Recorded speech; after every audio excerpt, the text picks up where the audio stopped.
Hello aspirants, তো আমার নাম বিবেক দাস আর আমি এসেছি স্টাডি ম্যাক্সে আপনাদের সাথে কারেন্ট অ্যাফেয়ার্সের আগস্টের পার্ট 4 নিয়ে। এর আগে পার্ট 1, 2 আর 3 আমার ছাড়া আছে আমাদের চ্যানেলে, আপনারা প্লেলিস্টে দেখে নিতে পারবেন। ওকে, তো ওয়েলকাম টু স্টাডি ম্যাক্স। তাহলে কারেন্ট অ্যাফেয়ার্স, ইম্পর্টেন্ট যে কারেন্ট অ্যাফেয়ার্সগুলো এই ভিডিওতে আমরা বেসিক্যালি রাখবো 17 আগস্ট থেকে 21 আগস্টের মধ্যে যে ইম্পর্টেন্ট কারেন্ট অ্যাফেয়ার্সগুলো সেগুলো নিয়ে আমরা ডিসকাশন করবো। ওকে, তাহলে শুরু করা যাক। আর চ্যানেলকে যদি সাবস্ক্রাইব করে না থাকো তাহলে সাবস্ক্রাইব করে দিও।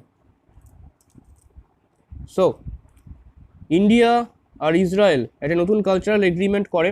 সেই এগ্রিমেন্ট সাইন করা হয়, যখন সাইন হয় এগ্রিমেন্টটা হয় ইন্ডিয়ার যে অ্যাম্বাসেডার রয়েছে ইসরায়েলে সঞ্জীব সিংলা, আর ইসরায়েলের যে ফরেন মিনিস্টার গাবি আশেকনাজি, ওকে বা আশকেনাজি, তো তাদের মধ্যে হয়। এই যে এগ্রিমেন্টটা এটা বেসিক্যালি কালচারাল আর্ট, মানে আর্ট কালচার এগুলো related, people to people exchanges এবং সোশ্যাল আর কি সোশ্যাল যে আর কি রিলেশনশিপসগুলো সেগুলোকে বেটার করার জন্যই করা হয়েছে। 1 নম্বর। 2 নম্বর, exchange of cultural and art experts, organising literature fests and book fairs, কিছু বইমেলা এবং তার সাথে লিটারেচার কিছু প্রোগ্রামস, লিটারেচার রিলেটেড বা এই কি আর্ট কালচার রিলেটেড কিছু প্রোগ্রামসও করা হবে। ঠিক আছে, একে অপরের যে আর কি ল্যাঙ্গুয়েজগুলো সেগুলো একে অপরের দেশে সেগুলো রিলেটেড কিছু আর কি প্রোগ্রামস করা হবে যাতে সেগুলোর সম্বন্ধে অ্যাওয়ারনেস বাড়ানো যেতে পারে।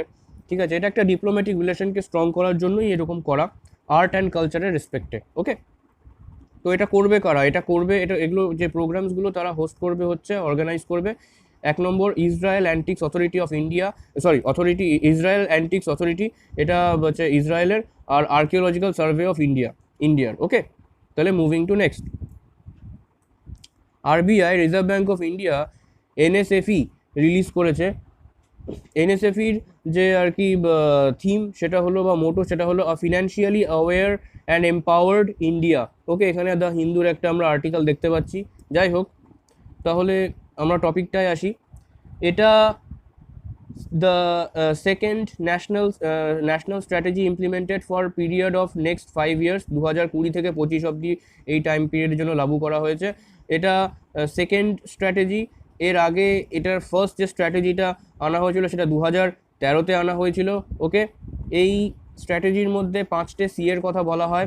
ঠিক আছে, 5টে সি, তার মধ্যে রয়েছে capacity, content, communication, community and collaboration. তাহলে 5টে সি কী কী সেটা আমরা দেখে নেব।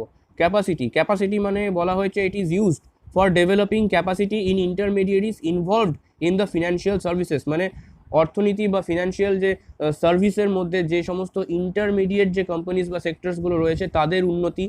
ওকে, কমিউনিকেশন অ্যান্ড কমিউনিটি মানে to create a community led model for financial literacy using communication strategy, মানে কমিউনিকেশনের ওপর ডিপেন্ড করে একটা মডেল বিল্ড করা যেটা আমাদের ফিনান্সিয়াল লিটারেসিকে ডেভেলপ করবে। ওকে, আর কোলাবোরেশন মানে স্টেক হোল্ডার্সদের মধ্যে যে পার্টনারশিপ সেটাকে আরও স্ট্রেংথেন করার জন্য আর কি এটা করা।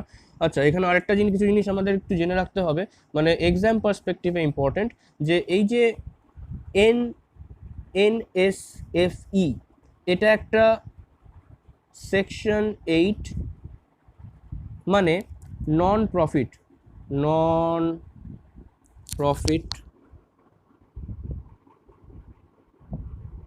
ওকে, নন প্রফিট কোম্পানি। আর এই নন প্রফিট কোম্পানিটাকে প্রমোট করেছে 1 নম্বর আরবিআই। ওকে, 2 নম্বর হচ্ছে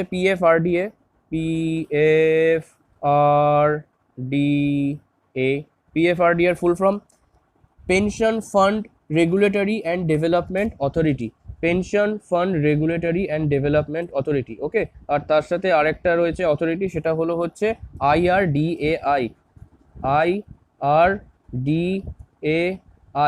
আইআরডিএআই এর যে ফুল ফর্ম সেটা হচ্ছে insurance regulatory development authority of India, insurance regulatory development authority of India. এগুলো মাথায় রাখতে হবে, আর তার সাথে এই থিমটা। Okay, financially aware and empowered India. Okay, moving to next. Rajasthan government নতুন একটা স্কিম এনেছে, স্কিমটার নাম হচ্ছে রসোই যোজনা। রসোই মানে আমরা জানি রান্নাঘর মানে কিচেন, তো কিচেন রিলেটেড, ফুড রিলেটেড একটা যোজনা। এখানে হিন্দুর একটা আর্টিকেল আমরা দেখতে পাচ্ছি। তো ব্যাপারটা কি সেটা একটু দেখে নেওয়া যাক।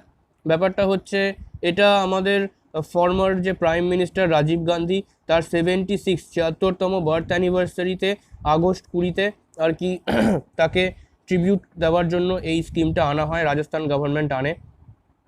আর তার সাথে যেটা করা হয় যে এই স্কিমের থ্রু যেটা করা হবে সরি এই স্কিমের থ্রু যেটা করা হবে যে 8 টাকা পার মিল, 8 টাকা পার মিল হিসেবে একটা খাবারের ব্যবস্থা করা হবে, যেখানে নিউট্রিশিয়াস ফুড দেওয়া হবে 8 টাকা পার মিল। যারা আরবান এরিয়াতে বা রুরাল এরিয়াতে যারা আর কি মানে গরিব তাদেরকে, ঠিক আছে, এই 8 টাকা পার মিল এর মধ্যে আর কি আসল যে মিলটা, সেই মিলটার মানে খরচ যেটা হবে সেটা যে প্রাইসটা হবে সেটা হবে হচ্ছে 20 টাকা। ওকে, 20 টাকার মিল অ্যাকচুয়ালি। সেখানে গভর্নমেন্ট যেটা আর কি সাবসিডি দেবে সেটা হচ্ছে 12 টাকা। তো বেঁচে থাকলো 8। এই 8 টাকাটা দেবে জনতা, ঠিক আছে, আরবান এরিয়াতে যারা এই খাবারটা খাবে বা যারা এই খাবারটা পাবে তাদেরকে 8 টাকা পার মিলে এই খাবারটা দেওয়া হবে।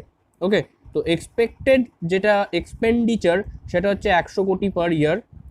358খানা কিচেন তৈরি করা হবে, যেখানে 213খানা আরবান এরিয়াতে আর কি তৈরি করা হবে, ঠিক আছে।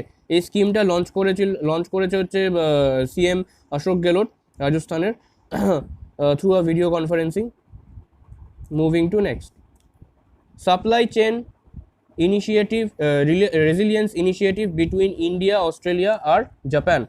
আচ্ছা, এই যে তিনটে কান্ট্রির মধ্যে, এটা ধরো ইন্ডিয়া, এটা জাপান আর এটা হচ্ছে অস্ট্রেলিয়া, এই তিনটে কান্ট্রির মধ্যে এই যে সাপ্লাই চেন ইনিশিয়েটিভ এটা নেওয়ার একটাই কারণ যে আসিয়ান যে রিজিয়ন বা ইন্দো প্যাসিফিক যে রিজিয়ন, সেইখানটায় তিনটে কান্ট্রির মধ্যে ডিপ্লোম্যাটিক, ডিফেন্স, ট্রেড, এই সমস্ত যে রিলেশনসগুলো সেগুলোকে বেটার করার জন্য, যাতে একটা বেটার টেরিটরি তৈরি করা যায় নিজেদের মধ্যে। আর এটা বেসিক্যালি করা হয়েছে চায়নার উপর ডিপেন্ডেন্সি কমানোর জন্য। যেহেতু এখন আমরা জানি যে ইন্ডিয়ার সাথে ওই এলএসিতে আর তাছাড়াও ট্রেড নিয়ে অনেক প্রবলেম চায়নার সাথে চলছে, চায়নার অ্যাগ্রেসিভ নীতির এগেনস্টে সবাই যাচ্ছে। তো এটা আর কি চায়নার এগেনস্টে একটা বলা যেতে পারে একটা চায়নার উপর ডিপেন্ডেন্সি কমিয়ে নিজেদের মতো একটা বেটার একটা প্লেস তৈরি করা ট্রেডের জায়গায়, বা ট্রেড সেক্টরে হোক, বিজনেস বা ডিফেন্স যাই হোক সেই সেক্টরে, তো ইন্ডাস্ট্রি রিলেটেড যে রিফর্মসগুলো সেগুলোর থ্রু। তো এই কারণে এরকম আর কি ইনিশিয়েটিভ নেওয়া। তো এই ইনিশিয়েটিভটা, okay, the main aim of the initiative is to attract FDIs মানে foreign direct investment in the Indo Pacific region. তার সাথে এটা এই যে ইনিশিয়েটিভটা এটা ভবিষ্যৎকালে বাকি যে আসিয়ান দেশগুলো রয়েছে তাদের ক্ষেত্রেও ওপেন করা হবে, তারাও এসে এতে ইনভলভ হতে পারবে। আচ্ছা, গোল যেটা সেটা হচ্ছে একটা সাপ্লাই চেন হাব তৈরি করা ইন্ডিয়াতে চায়নাকে রিপ্লেস করে। ওকে, আর এটা তো বললাম এই পয়েন্টটা। ওকে, ঠিক আছে, moving to next, India attends 5th world conference of speakers of parliament. এটা ইন্টার পার্লামেন্টারি ইউনিয়নের হোস্ট করা একটা, মানে ইন্টার পার্লামেন্টারি ইউনিয়নের তৈরি করা একটা কনফারেন্স, যেখানে আর কি সব দেশের পার্লামেন্টের যে স্পিকাররা তাদের নিয়ে একটা কনফারেন্স হয়। এটা হয়েছিল 19 আগস্ট তারিখে। আমাদের ইন্ডিয়ার থেকে তো প্রেজেন্ট করেছিল আমাদের ইন্ডিয়ার যে আর কি পার্লামেন্টের যে স্পিকার ওম বিড়লা, তার সাথে পার্লামেন্ট অফ অস্ট্রিয়া হোস্ট করেছিল, তার সাথে parliament of Austria, inter parliamentary union, আর তার সাথে ইউএন আর জেনিভা সাপোর্টে আর কি এই কনফারেন্সটা হয় 19 আগস্ট তারিখে। থিম যেটা ছিল সেটা হচ্ছে parliamentary leadership for more effective multilateralism that delivers peace and sustainable development for the people of the planet. Okay, আচ্ছা, পার্লামেন্টারি কনফারেন্সগুলো কখন কখন হয়েছিল সেটা একটু দেখে নিই। প্রথম পার্লামেন্টারি কনফারেন্স যেটা হয়েছিল সেটা হয়েছিল 2000 সালে নিউ ইয়র্কে, তারপর 2005-এ নিউ ইয়র্কে, 2010-এ জেনিভাতে, 2015-তে নিউ ইয়র্কে, আর এই বছর তো কনফারেন্সে হয়েছিল। যাই হোক, ওকে, আচ্ছা, এই ইউনিয়নটা ইন্টার পার্লামেন্টারি ইউনিয়ন এটা এস্টাবলিশ করা হয়েছিল 1889-এ। ওকে, এতে 178টা মেম্বার কান্ট্রিজ রয়েছে যারা এই কনফারেন্সে এসে যোগদান করে বা এই আর কি মানে ইউনিয়নের মেম্বার রয়েছে। ওকে, 178টা দেশ। এমসিকিউ খুব ইম্পর্টেন্ট। আচ্ছা, স্বাস্থ্য স্বাস্থ্য পোর্টাল, একটা নতুন পোর্টাল তৈরি করা হয়েছে। এটা করেছে ministry of tribal affairs. Ministry of tribal অ্যাফেয়ার্সের থ্রু এই লঞ্চ করা হয়েছে। Okay, ministry of tribal affairs launch করেছে এই পোর্টালটা। এখানে এটা একটা নিউট্রিশন পোর্টাল, স্বাস্থ্য, যেখানে আর কি ইনফরমেশন দেওয়া হবে related to health, nutrition, tribal population on tribal population of India. Okay, এটা basically first of its kind, ঠিক আছে। আর এখানে ট্রাইবাল যে ইউথ রয়েছে তারা কি তাদের আর কি ডেটাবেস ম্যানেজমেন্ট এটা রিলেটেডও কিছু কাজ তারা করতে পারবে, তো তাদের এমপ্লয়মেন্টও হবে, তাদেরকে স্কিলফুল লিডার্স বানানো, এটা একটা গোল এই পোর্টালটার বানানো, মানে পোর্টালটা আনার পেছনে। ওকে, আর তার সাথে আর একটা পোর্টাল করা হয়েছে, সেটা হচ্ছে আলেক, ALEKH। এই পোর্টালটা একটা নিউজ লেটার। এখানে বেসিক্যালি যেটা করা হবে যে কারা কারা আর এখানে শোকেস করা হবে বা ডেটাবেস একটা বানানো হবে, যেখানে থাকবে কারা কারা আর কি এই হেলথ আর নিউট্রিশন ট্রাইবালদের আর কি ডেভেলপমেন্ট করার জন্য কারা কারা ইনভেস্ট করেছে আর কি, কারা কারা কি কাজ করেছে সেটার সম্বন্ধে একটা টোটাল ইনফরমেশন।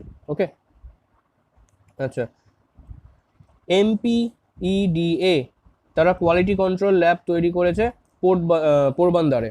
ওকে, এবার এটা গুজরাটে করা হয়েছে, কেন করা হয়েছে সেটা নিয়ে একটু কথা বলবো। এমপিইডি এর ফুল ফর্ম হচ্ছে marine products export development authority. Okay, তারা একটা কোয়ালিটি কন্ট্রোল ল্যাব তৈরি করেছে পোরবান্দারে। এটা গুজরাটে, কেন গুজরাটে বলছি, গুজরাটে কারণ সেখানে low instances of antibiotic residues in sea foods, ঠিক আছে।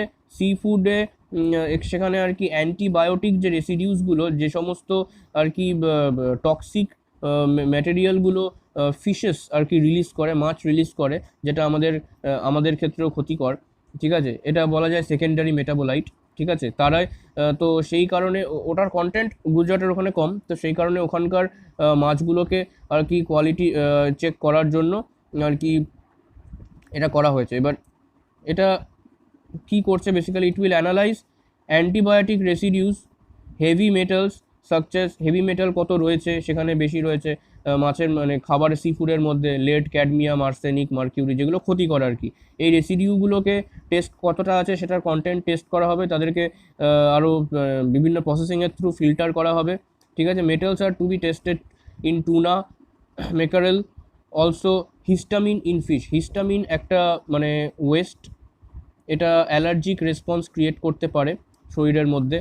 তো এই সমস্ত যে টক্সিক ওয়েস্টগুলো, সেগুলো এখানে সমুদ্রের খাবারে বা সামুদ্রিক খাবারে অনেক দেখা যায়, তো সেই আর কি তাই জন্য এই টেস্টিং ল্যাবটা খোলা হয়েছে, যাতে এগুলো টেস্ট করে আর কি। আর তাছাড়া কোভিড-19 তো রয়েছে, কোভিডের এখন তো প্যান্ডেমিক চলছে, তো ওটা একটা নতুন ট্রেন্ড, তো ওটা তো থাকবেই কারণে। যাই হোক, এই কারণে এই ল্যাবটা খোলা হয়েছে।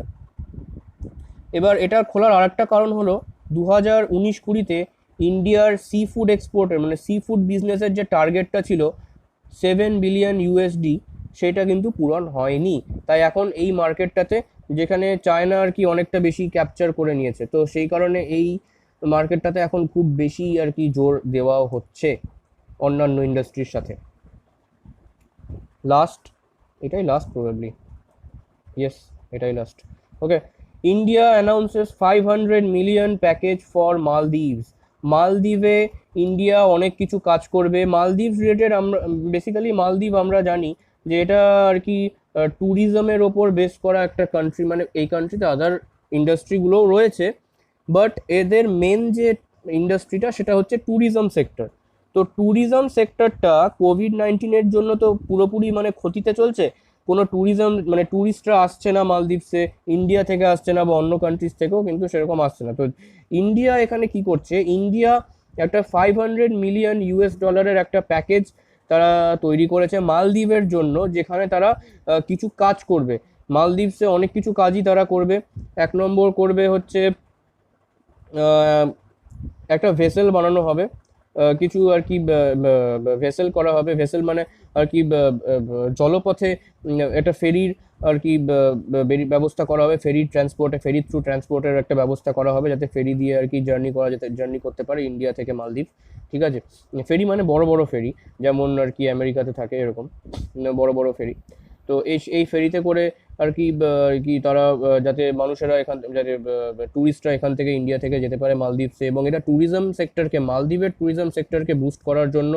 আর তাছাড়া আরও কিছু কাজ করা হয়েছে, যেমন বলা যায় নতুন এয়ারলাইন্স তৈরি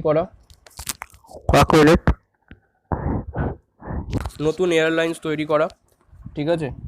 আহ, সেই এয়ারলাইন্সগুলোকে আর কি যাতে কোয়ালিটি কন্ট্রোল চেক করে পুরো আর কি মেনটেনেন্স করে তারপরে যাতে সেটাকে আর কি মালদ্বীপে পাঠানো যায় ট্যুরিস্টদের সাথে। তাছাড়াও আরও কিছু ইনিশিয়েটিভ করা হয়েছে, যেমন ট্যুরিজম সেক্টরকে ট্যুরিজম সেক্টরকে বুস্ট করার জন্য এইসব ইনিশিয়েটিভগুলো করা হয়েছে। কিন্তু তার মধ্যে যেটা সব থেকে বেশি ইম্পর্টেন্ট সেটা হলো এইটা।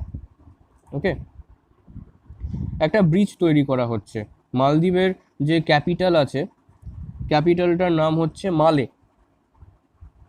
এই মালের সাথে গ্রেটার মালের সাথে আর কি আরও যে আইল্যান্ডগুলো আছে তাদেরকে কানেক্ট করার জন্য একটা ব্রিজ এরকম তৈরি করা হবে। ঠিক আছে, একটা ব্রিজ এরকম তৈরি করা হবে, বাকি আইল্যান্ডসগুলোর সাথে এটাকে কানেক্ট করার জন্য একটা ব্রিজ তৈরি করা হবে। ঠিক আছে, সেটাকে বলছে গ্রেটার মালে কানেক্টিভিটি প্রজেক্ট। এটা ফান্ড করছে ইন্ডিয়া। ওকে, তার মধ্যে গ্র্যান্টিং লোন থাকবে, তার মধ্যে কিছু লোন তারা আর কি মালদ্বীপের সরকারকে দেবে, যেটা থ্রু আর কি কম ইন্টারেস্ট রেটে আর কি তারা সফট লোনও দেবে, আবার কিছু গ্র্যান্টও দেবে, যেটা ইন্ডিয়া আর কি রিটার্ন পাবে না। যাই হোক, তো কিছু টাকা দেবে যেটা দিয়ে তারা আর কি হেল্প করবে এই ব্রিজটাকে বিল্ড করতে। ওকে, ইন্ডিয়ার ফিন্যান্সিংয়ের থ্রু, ইন্ডিয়ার হেল্পে। আর তাছাড়াও আরেকটা কাজ করা হয়েছে, যেটা আমরা দেখছিলাম কয়েকদিন আগে, যে ওই চেন্নাই থেকে আন্দামানে একটা ওই সাবমারিন কেবলের ব্যবস্থা করা হয়েছে, তেমনই এখানে মালদ্বীপের ক্ষেত্রেও করা হবে। এটা সম্বন্ধে প্রপোজাল আসেনি, একটু কথাবার্তা চলছে। প্রপোজাল এলে বা আরও কিছু যদি কাজকর্ম শুরু হয়ে যায় এটা নিয়ে, ইন্ডিয়া থেকে মালদ্বীপ একটা কেবল বিছানো, কেবল পাতা সাবমারিন সমুদ্রের তলের নিচে, এটা চারটিখানি কথা নয়। যাই হোক, এটা করার একটা চিন্তাধারা চলছে, হলে পরে আমরা জানতে পারবো, দেন আমরা আপডেট দেব। তো এই কাজ চলছে। তো এই গেল এই কয়েকদিনের ইম্পর্টেন্ট কিছু কারেন্ট অ্যাফেয়ার্স। আমার লেকচার আমি এখানে শেষ করছি। Thank you for watching. ভিডিওটা ইনফরমেটিভ হয়ে থাকলে লাইক করো, শেয়ার করো বন্ধুদের সাথে, আর সাবস্ক্রাইব করতে ভুলো না আমাদের চ্যানেলকে, স্টাডি ম্যাক্সকে। See you all, good by.